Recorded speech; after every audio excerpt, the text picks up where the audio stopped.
Hey, this is Patrick Coffin. Near the end of June 1981, 6 young people claimed that they saw an apparition of the Blessed Virgin Mary on a hill outside the small village of Medjugorje in what is now Bosnia-Herzegovina in the Diocese of Mostar Duvno. 39 years later, over 40,000 separate daily messages later, and a well-funded movement behind it, many good Catholics are unaware or don't care much that the official position of the Church is not positive, it's negative toward those apparitions. The bishop at the time, His Excellency Bishop Pavel Janic, despite initial openness, spent the rest of his life making public speeches and writing declarations and giving homilies to the effect that the Blessed Virgin Mary was certainly not appearing in Medjugorje. He was there from the beginning, and he saw firsthand how ridiculous the spectacle was becoming and how the instigators of the movement that grew up around the alleged apparitions were no longer doing things like obeying his directives as bishop. And they still aren't.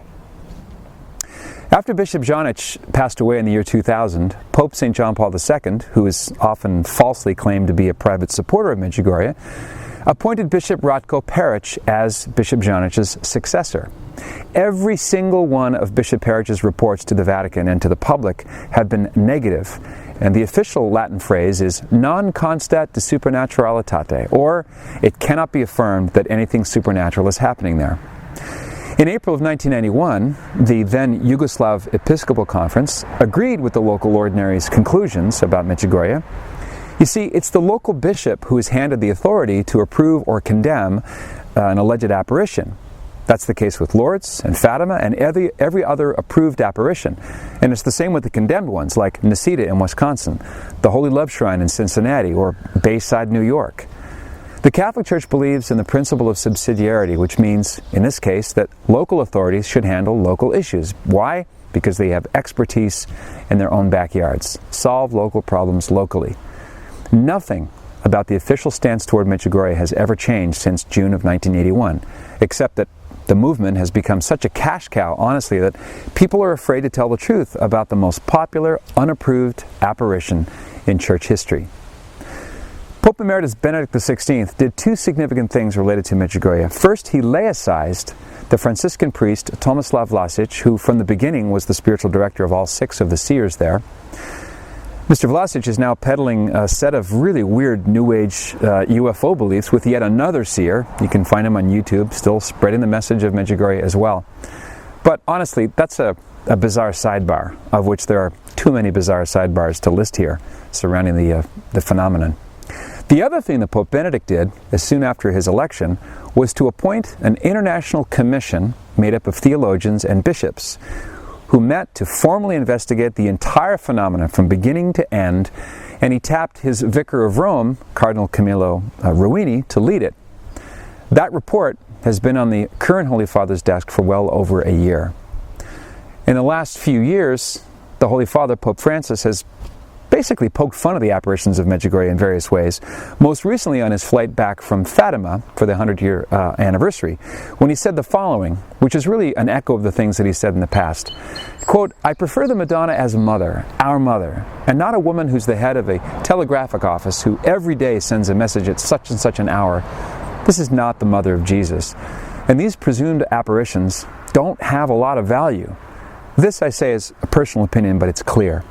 Who thinks that the Madonna says, "Come tomorrow at this time and say such a thing and I'll give a message to that seer"? No. Unquote. You can probably guess the problem with this. It's that the Holy Father chose to give his remarks at 35,000 feet in an airplane, the same place he's given many other interviews that are, of course, unofficial and off the cuff in nature and have led to some confusion. And this is certainly how the Medjugorje movement is spinning his remarks. While the Pope's signature has not appeared on that Ruini Commission document yet, it seems highly likely that the Catholic Church, through the Vicar of Christ, will say once and for all that the Blessed Virgin Mary has not been appearing in Medjugorje. Even as we can rejoice, and this is important, we can rejoice that God has converted people there through the celebration of the sacraments and through the proclamation of the gospel. Those are all amazing things, and they continue to be the good fruit of Medjugorje. But the biggest fruit of all is the bad one, and that is the spirit of disobedience and deception by those who aggressively insist that the Church's official spokesman and those pronouncements are wrong while their own emotional subjective experiences are right. The truth of the matter is laid out in black and white in the best book I've ever seen in the subject. It's titled Medjugorje Revisited by the English historian and writer Donald Foley. Mr. Foley asked me to write the preface to that book. You can find a link to it at patrickcoffin.media. Those who are deeply attached to the apparitions need to be careful, because no Catholic's required to believe that the Blessed Mother is appearing there or anywhere. But all Catholics will have to reject the claims of the seers if the Vicar of Christ does so. And it's looking very likely that he will. And not at 35,000 feet during an interview, but in a document officially bearing his signature. And please, I'm not asking you to take my word for it. In fact, don't. And also, don't believe the propaganda of the Medjugorje movement. You have to go to the only true source, which is the pronouncements found on the website of the Diocese of Mostar Duvno, where you'll find a complete and official history of the phenomenon. The address is cbismo.com. For more awesome content on Catholic faith and culture, and to subscribe to my newsletter, The Inside Scoop, click subscribe and head on over to the website at patrickcoffin.media. And through the intercession of Our Lady of Fatima, I wish you and yours a happy and blessed Easter. Be a saint. What else is there?